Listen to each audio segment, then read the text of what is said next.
அனைவருக்கும் எனது முதல் கல்வியை தெரிவித்துக் கொள்கிறேன். என் பெயர் ஜெயகாலேஷன். நான் காமர்ஸ் பிரைமரி நிலைப்பள்ளியில் 7ஆம் வகுப்பு ஆப்பிரில் படிக்கிறேன். இப்போ நான் உங்களுக்கு அறிவியல் சோதனை தான் செய்ய போகிறேன்.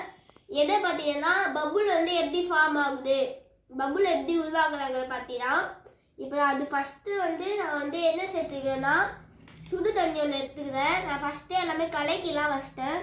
சுடு தண்ணி எடுத்துக்கிட்டு சர்க்கரை நான் அதில் கொஞ்சம் போட்டேன். அதுக்கப்புறமா விம் டிஷ் வாஷ் கொஞ்சம் ஆட் பண்ணிக்கிறேன். ஏன்னா விம் டிஷ் வாஷில் சாதாரண நம்ம பாத்திரம்லாம் துவைச்சா நிறையா வரும். அதனால நான் விம் டிஷ் வாஷையும் கொஞ்சம் ஆட் பண்ணிக்கிறேன். இப்போ நான் இந்த சொல்யூஷனை இப்படி எடுத்து இதில் போட்டு இப்படி பண்ணுறேன்.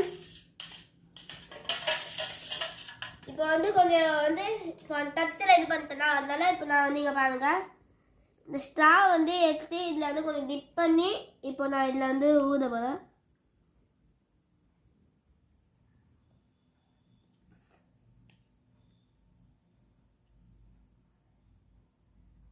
அதுக்கு அழகாக பபுள் ஃபார்ம் ஆயிடுச்சு. இப்போ அதுக்குள்ளேயே நான் பபுள் உருவாகிறேன்.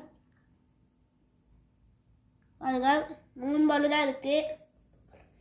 இது எதனால இப்படி ஆகுதுன்னா, நம்ம ஃபஸ்ட்டு சுடு தண்ணி எடுத்துக்கணும்ல, சுடு தண்ணியில் சர்க்கரை கலக்கணும். அதுக்கு தான் சுடு தண்ணியில் நம்ம ஸ்பீடாக கலக்கணும்னு சொல்லி தான் சுடு தண்ணியை இது பண்ணுறோம். அது கூட விம் டிஷ் வாஷ் ஆட் பண்ணும்போது சாதாரண நம்ம தண்ணியிலலாம் தேய்க்கும் போது அது அப்படியே நிறைய ஆகிடும். அதனால நம்ம விம் டிஷ் வாஷ் இது பண்ணி இந்த சர்க்கரையும் விம் டிஷ் வாஷும் கலந்து அதுதான் இந்த ஹேர்லாம் வருது. இப்போ நம்ம ஊதும் போது அந்த ஹேர் இப்படி ஆகுது. நன்றி, வணக்கம்.